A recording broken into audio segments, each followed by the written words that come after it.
gusto para mí poder compartir en esta mañana con ustedes la palabra del Señor y como siempre digo, con temor reverente, ¿verdad? Estoy frente a ella porque precisamente es la palabra del Señor. No sé si los demás notan, pero en este lugar uno se nota como que más alto, ¿eh? No sé, realmente a mí particularmente me gustaría estar más bajito, pero bueno, es lo que nos toca, ¿verdad? Y eso es interesante. ¿Conocen la historia de Robin Hood? Es decir, una historia fascinante, ¿verdad? Es decir, un bestseller, tenemos en libros, la tenemos en películas, en animados. Es decir, hace un rato hablando con Dani me decía que algunas personas tomaban la historia de Robin Hood como que para apoyar el comunismo. Por favor, no, díganme que no es así, para no tener que yo quitar esa historia de mis favoritas, porque realmente no quisiera que fuera el caso. Ahora, pensando en la historia de Robin Hood, ¿cuál era el arma que usaba Robin Hood? Un arco con flecha. Si no tenía flecha, no se podía lograr, ¿verdad? Es decir, un arco y una flecha. Esta arma, es decir, el arco y la flecha, no se puede disparar al azar. Es decir, usted tiene que tomarla, tiene que ser preciso con la atención que tiene que darle, tiene que enfocar bien su vista. Ya hoy los arcos más modernos inclusive tienen hasta mirillas mucho más profesionales, pero de igual manera usted tiene que enfocarse bien y poner su vista en un punto muy específico, en la parte de afuera de la diana. No, siempre se centra en el centro. ¿Por qué? Porque usted quiere lograr el mejor tiro. Uno siempre busca el mejor tiro. Bueno, esta arma tiene algo en común con el servicio cristiano, ¿verdad? Enfoque, concentración y una meta clara. Nuestro pasaje de hoy, 1 Corintios 9, del 19 al 27, lo puede ir buscando. En él Pablo nos va a mostrar que su vida y su servicio al evangelio tenían una dirección y un propósito muy, pero muy claro. Vivir y predicar el evangelio. Ambas. Vivir el evangelio y predicar el evangelio. Y nosotros como cristianos también necesitamos tener exactamente el mismo enfoque. Vivir el evangelio y predicar el evangelio. Hay un pasaje muy conocido, está en Romanos 10. Este pasaje también se puede visualizar en Isaías, porque es un pasaje que Pablo trae desde el Antiguo Testamento para hablarle a los romanos. Es el pasaje que habla básicamente, dice que cuán hermosos son los pies de los que anuncian el evangelio. Pero en este propio pasaje de Romanos podemos ver el proceso de la salvación en un ser humano. Cuando el mensaje de salvación llega al ser humano, y bueno, ahí vemos cómo se describe el proceso. Se los voy a describir rápidamente en pequeñas frases. Es decir, para que una persona invoque a Dios, es decir, ya tenga una relación con Dios y pueda invocarlo, pueda alabarlo, pueda cantarle como lo hemos hecho aquí en esta mañana, tiene que creer. Tiene que creer en ese mensaje de salvación. Pero para creer, tiene que oír el evangelio, tiene que oír ese mensaje de salvación. Pero para oír, tiene que haber alguien que les predique.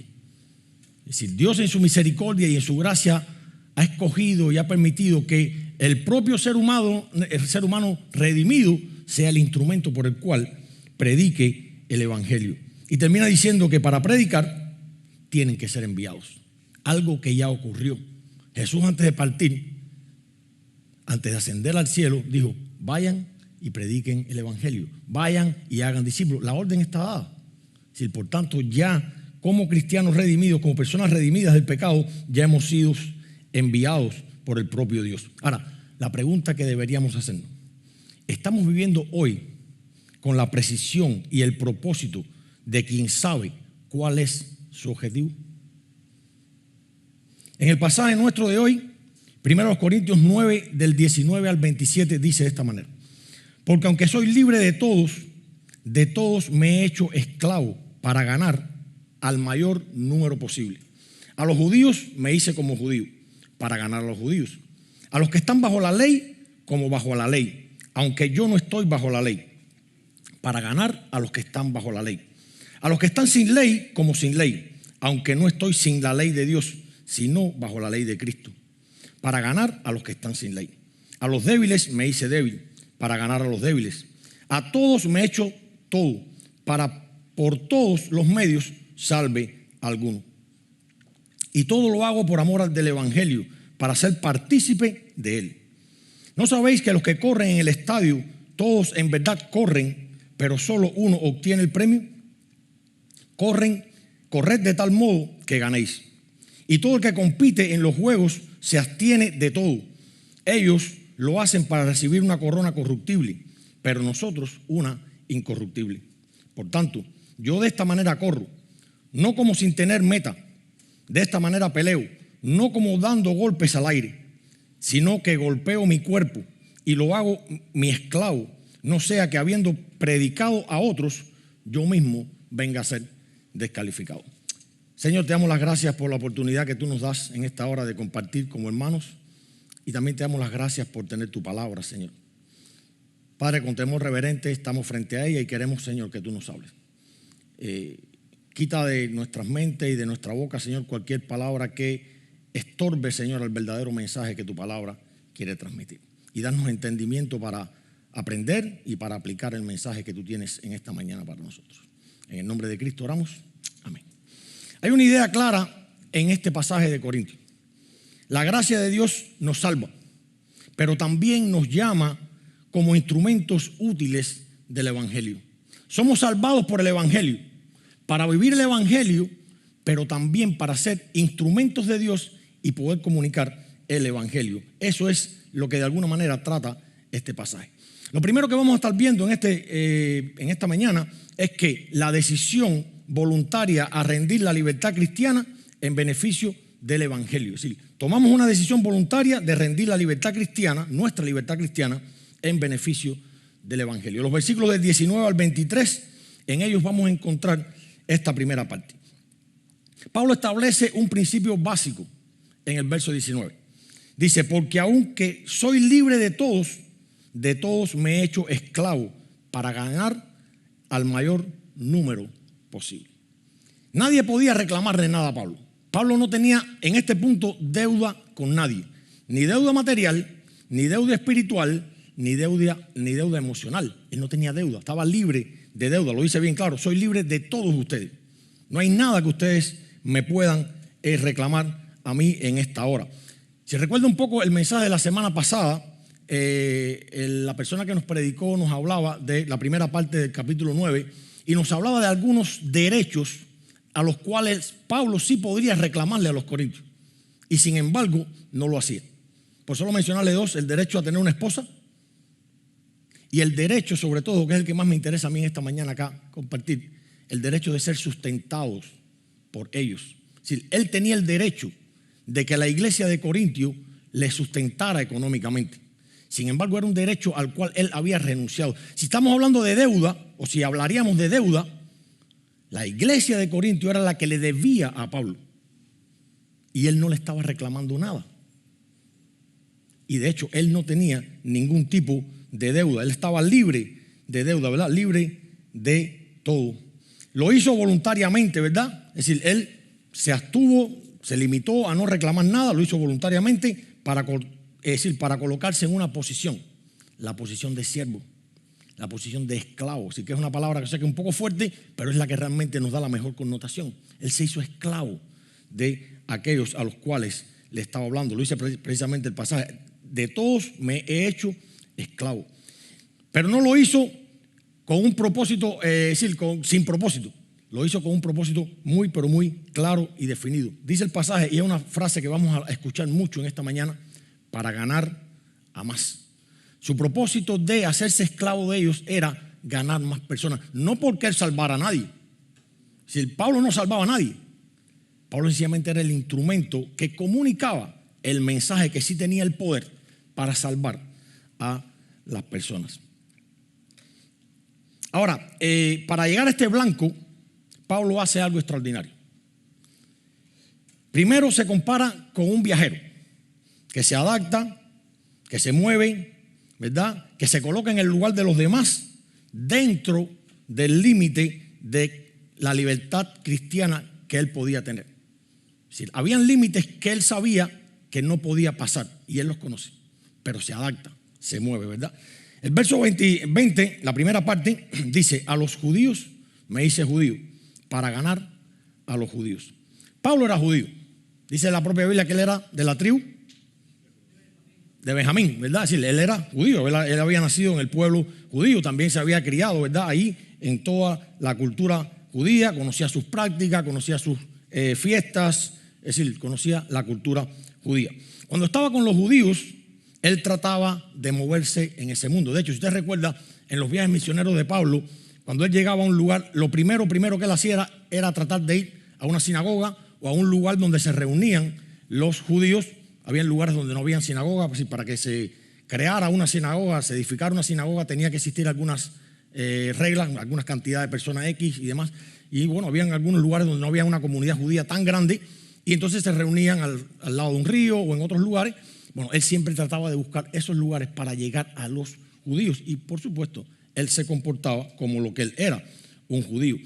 Si recordamos una historia, en su segundo viaje misionero, en Hechos 16, cuando él llega a la ciudad de Listra, ¿verdad? Conoce allí a Timoteo, un joven que era cristiano, hijo de una madre judía con un padre gentil, que no era judío, ¿verdad? Pero era una persona que conocía el evangelio, que tenía hambre de servir, el deseo de servir. Y Pablo dice, ok, tú vas conmigo, tú vas a seguir conmigo en mi viaje misionero. Pero él hace algo interesante, lo circuncida. Él practica la circuncisión en Timoteo. Y eso es algo bien interesante. ¿Necesitaba Timoteo circuncidarse? No había necesidad ninguna. La circuncisión no le iba a garantizar la salvación. No hay nada externo que el hombre pueda hacer para ganarse la salvación. La salvación es un acto de gracia de Dios. Pero lo hace, es decir, él circuncida a Timoteo para evitar fricciones con los judíos. Y esto le abría las puertas precisamente para poder predicar el evangelio. Y como termina la primera parte de este versículo, dice, para ganar a los judíos. Si él hace todo esto, se adapta a los judíos con el objetivo claro, con la meta clara, con la diana clara de ganar a los judíos.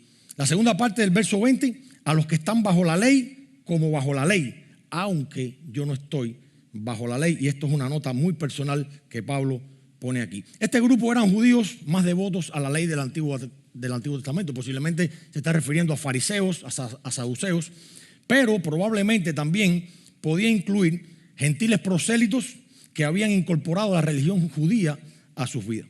Pablo, aparte de judío, era fariseo. Se había criado a los pies de Gamaliel, una personalidad en aquel tiempo, ¿verdad? Conocía la ley, sabía todo lo relacionado a la ley. Cuando estaba entre ellos, no los confronta directamente desde afuera. Él se coloca en su marco para poder hablarles desde dentro. Si vemos muchos de los mensajes, de los sermones que Pablo predicó, los encontramos ahí en la Biblia, él muchas veces parte desde algún punto de la ley del Antiguo Testamento para llegar y ver cómo eso se cumplió en Cristo, porque prácticamente toda la ley se cumple en la persona y en la obra de Jesucristo. La semana pasada, cuando veíamos el pasaje, vemos una porción del Antiguo Testamento que él menciona, dice, no pondrás bozal al buey que trilla. Eso se encuentra en la ley. Y muchas veces él hacía esto, ¿verdad? Para que su audiencia, sobre todo cuando eran personas de este tipo, pudieran identificarse con lo que él está haciendo. Y es muy diferente a confrontar a una persona. Cuando vamos a confrontar a una persona con algo que hace esa persona, créanme que más que ayudar, muchas veces vamos a terminar en conflicto. Y eso yo estoy seguro que todos lo hemos vivido, ¿verdad? Y sobre todo cuando está casado con alguien. Nunca trate de confrontarle a la persona que tiene al lado, porque va a terminar en problema, ¿verdad?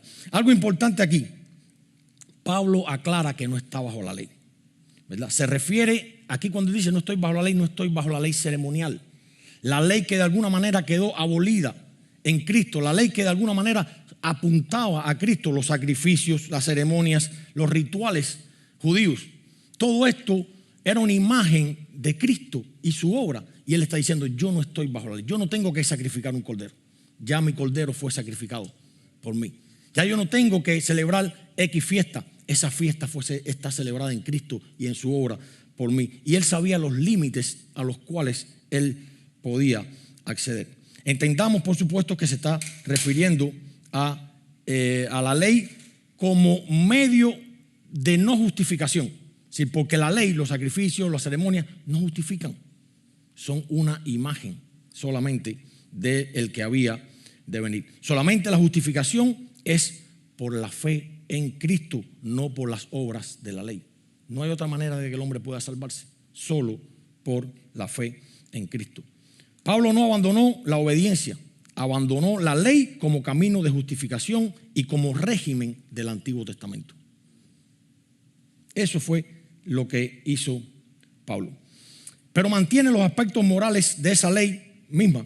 Y sobre todo, al final del verso 20, volvemos a encontrar la expresión que hace esto, ¿para qué? Para ganar a los que están bajo la ley. Seguidamente vemos el verso 21, dice, a los que están sin ley, como sin ley, aunque no estoy sin la ley de Dios, sino bajo la ley de Cristo, para ganar a los que están sin ley. Aquí se está refiriendo, por supuesto, a los gentiles, a las personas que para nada tenían vínculo con la cultura, las creencias del pueblo judío, ¿verdad? Es decir, no tenían ningún tipo de trasfondo judío. Pablo no imponía su cultura religiosa, ¿verdad? Un ejemplo, por ejemplo, lo podemos ver en Atenas, en Hechos 17, cuando él llega allí al Areópago, cuando llega propiamente a la ciudad de Atenas, no llega con confrontación, no llega diciendo, espérate, ustedes son unos idólatras, ustedes tienen un bando de ídolos aquí, ustedes tienen dioses de cuanta cosa hay, y de cuanta cosa hay ustedes se postran ante él.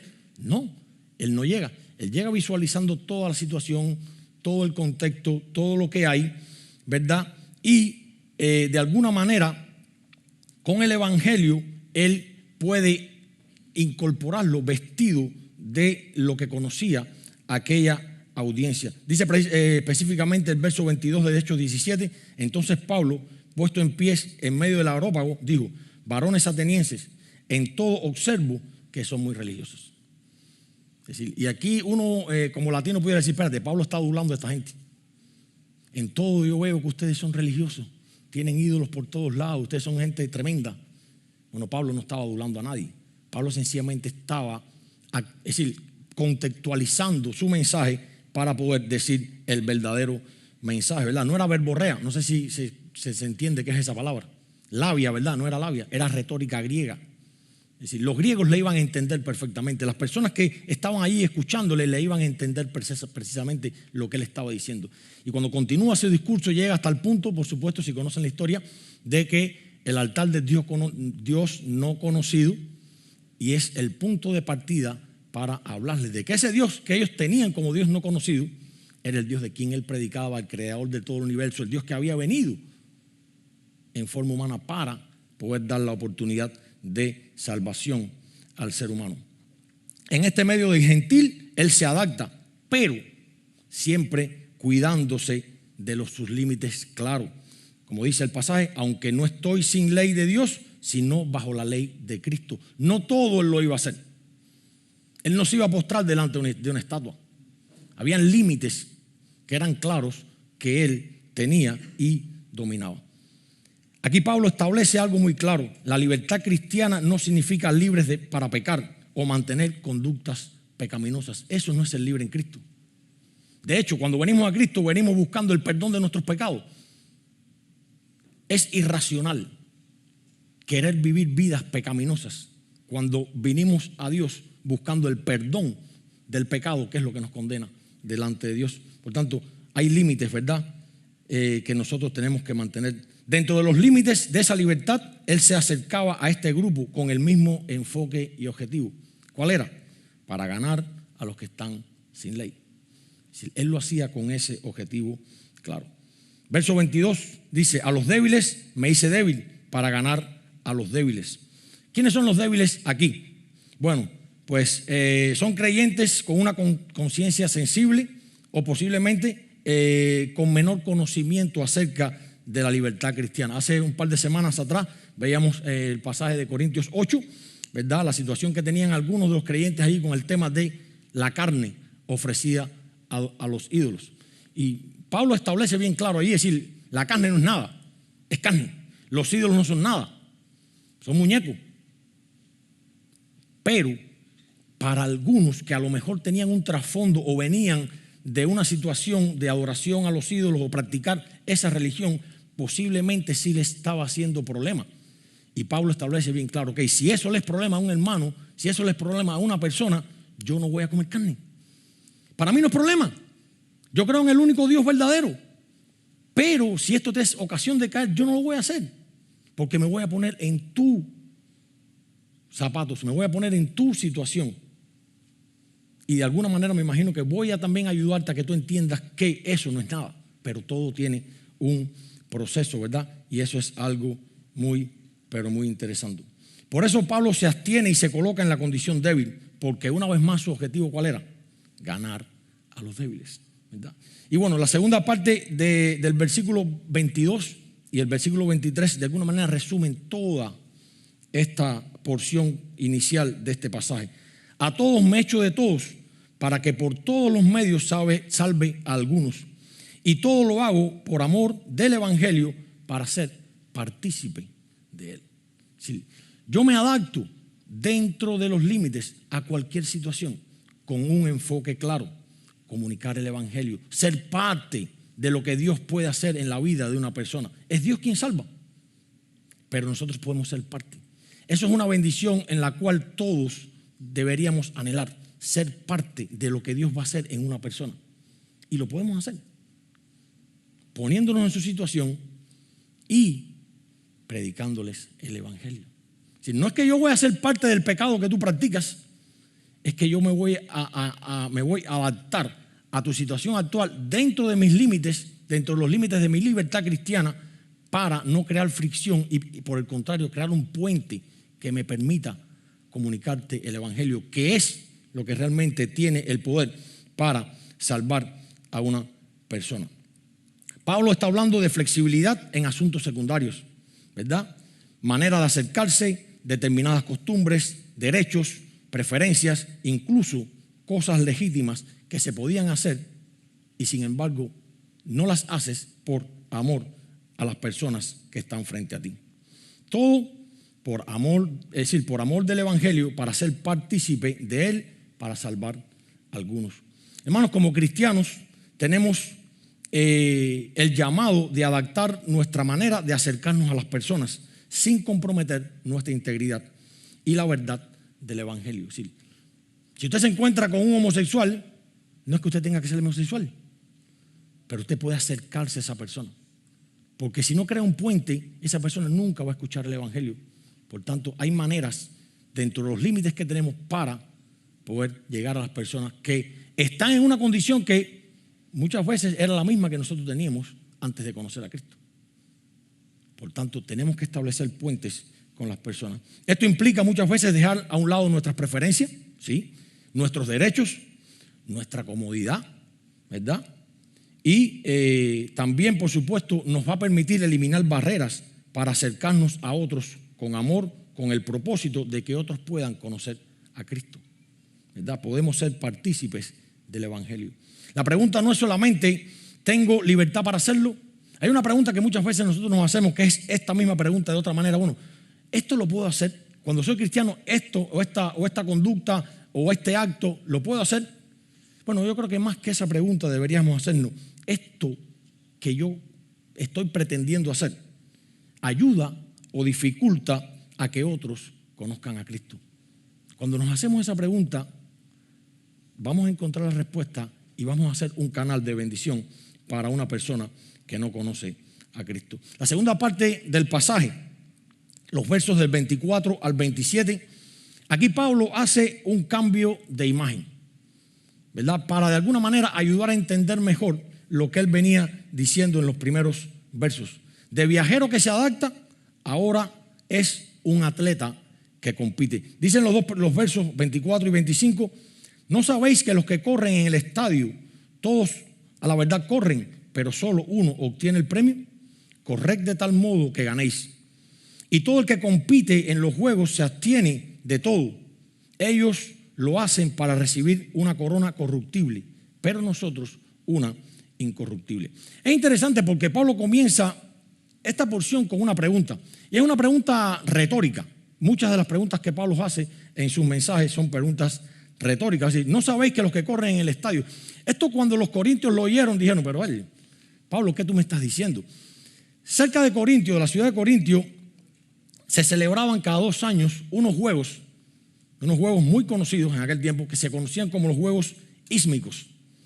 Era una celebración donde atletas de alto rendimiento en aquel tiempo de las ciudades griegas venían y por supuesto competían en diferentes áreas, atletismo, boxeo, fútbol no había, pero bueno, habían varias competiciones que se desarrollaban allí. Entonces, ellos sí conocían lo que Pablo le iba a venir a hablar.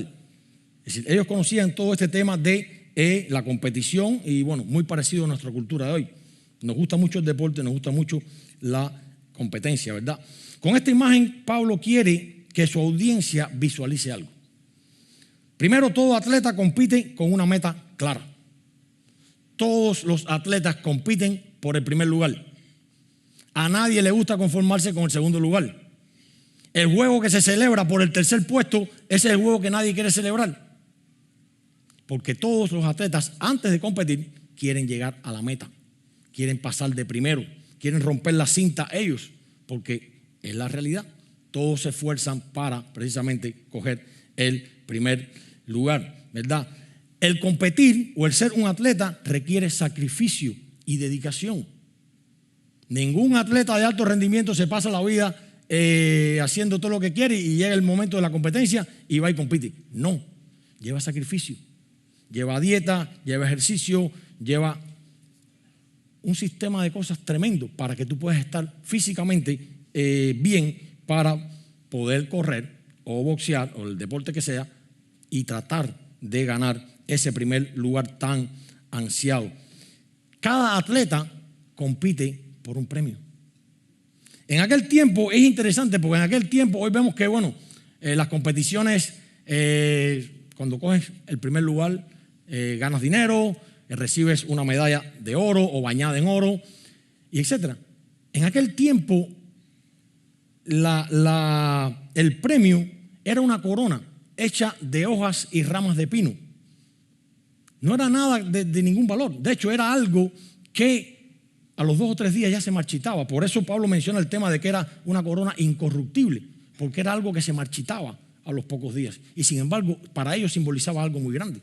Y luchaban por obtener esa corona, ¿verdad? Y aquel premio que tanto anhelaban. Pablo compara ahora su vida y su servicio al evangelio con la disciplina de un atleta. Primero les menciona esto para hablar ahora de los otros 2 versículos de cómo él se puede comparar con un atleta de alto rendimiento. Los versos del 25 al 27 dicen, ellos lo hacen para recibir una corona incorruptible, pero nosotros una incorruptible. Dice, por tanto yo, y ahí nos podemos visualizar nosotros. Yo de esta manera corro, no como sin tener una meta. De esta manera peleo, no como dando golpes al aire, sino que golpeo mi cuerpo y lo hago mi esclavo, no sea que habiendo predicado a otros, yo mismo venga a ser descalificado. Pablo no vive ni ministra de manera improvisada. Si él no dice, espérate, el aire está para allá, yo ahora voy a salir en esa dirección y voy a ver que me tropiezo en el camino. Por supuesto, él seguía la guía del Espíritu Santo, pero él tenía un enfoque. Él sabía lo que tenía que hacer cuando llegaba a cada lugar, ¿verdad? Él estaba enfocado, concentrado, él se planificaba.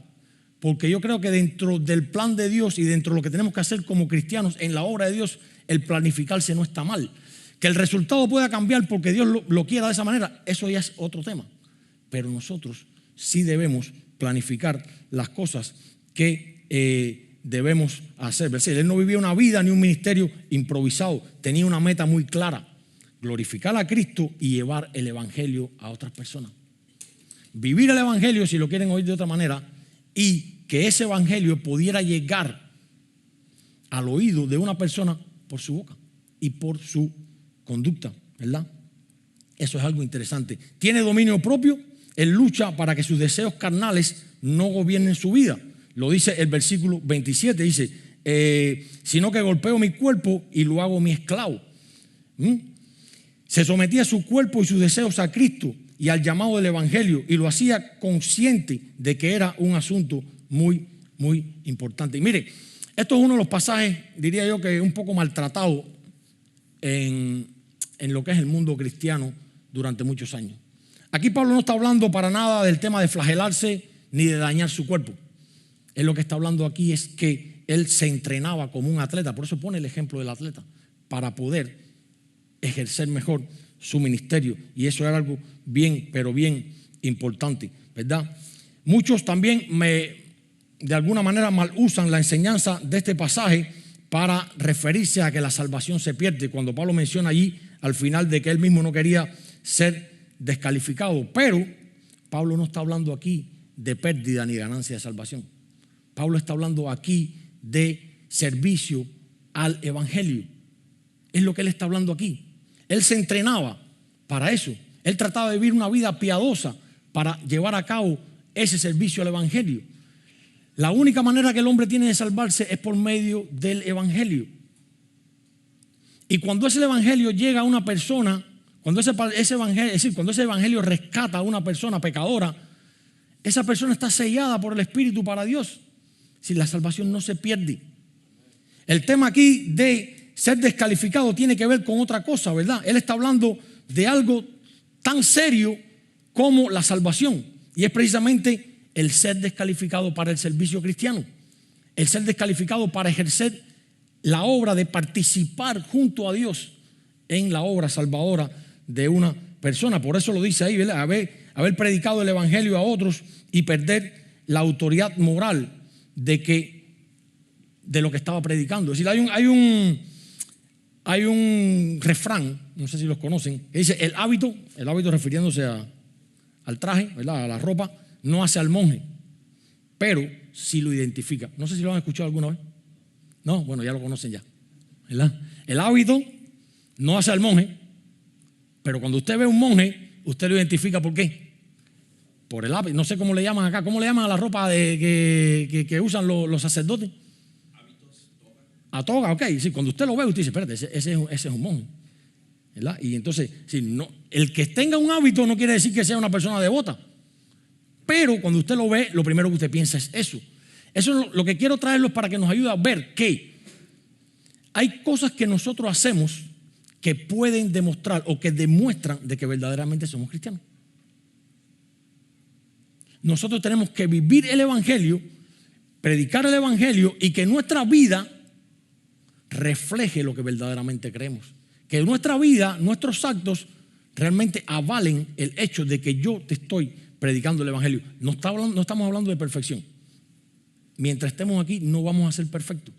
Vamos a tener situaciones, vamos a tener que lidiar con el pecado, vamos a tener que lidiar con nuestra carne, vamos a caer muchísimas veces, pero eso no nos da el derecho de vivir vidas pecaminosas, que es otra cosa, de tener una vida en libertinaje contraria a lo que la gracia y el evangelio de Dios nos permiten.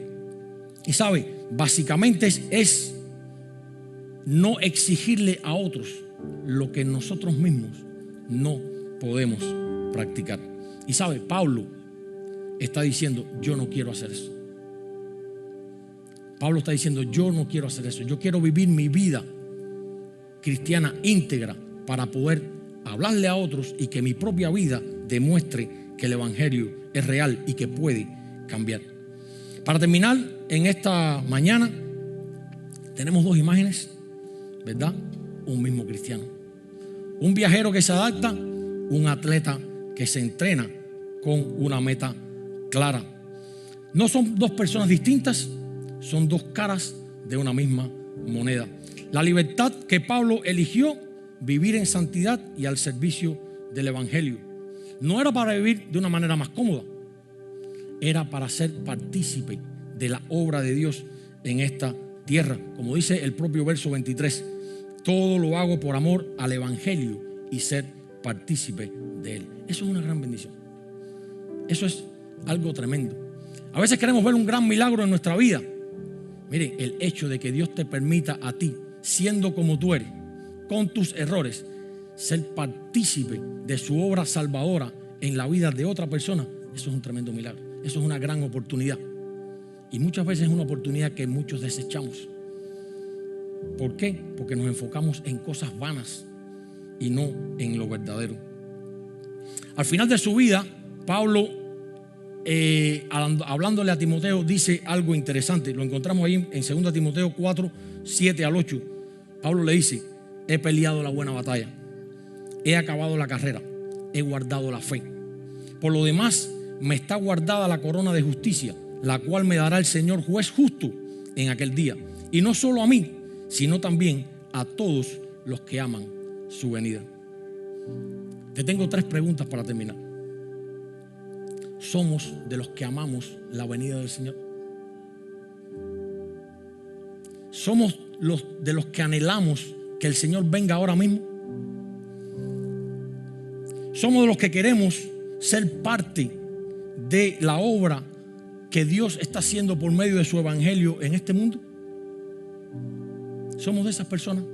¿Somos de los que podamos decir, cuando esté finalizando nuestra vida: yo he terminado mi carrera, la meta que yo quería alcanzar ya la crucé?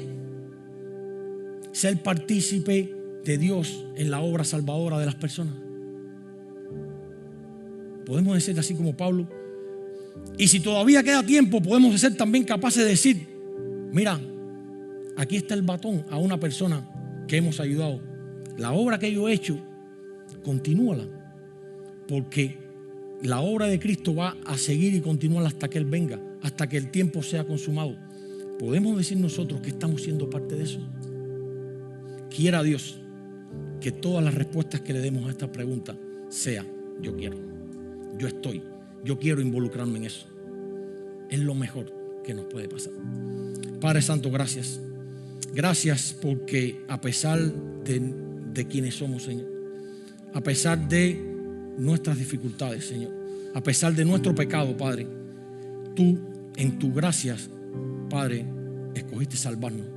Pero aún también, Señor, en tu gracia y en tu misericordia has escogido, nos has dado la oportunidad de ser parte de esta obra salvadora, Señor, de ser parte de la salvación de otra persona, Señor. Danos la valentía, Señor, para enfocarnos, Señor, y poder predicar el evangelio con más audacia, de adaptarnos, Señor, en lo que nos es posible a otra persona, para que vean tu vida reflejada en nosotros y nosotros poder comunicarles el mensaje del evangelio, que es lo único que le puede dar vida y salvación. En el nombre de Jesús oramos.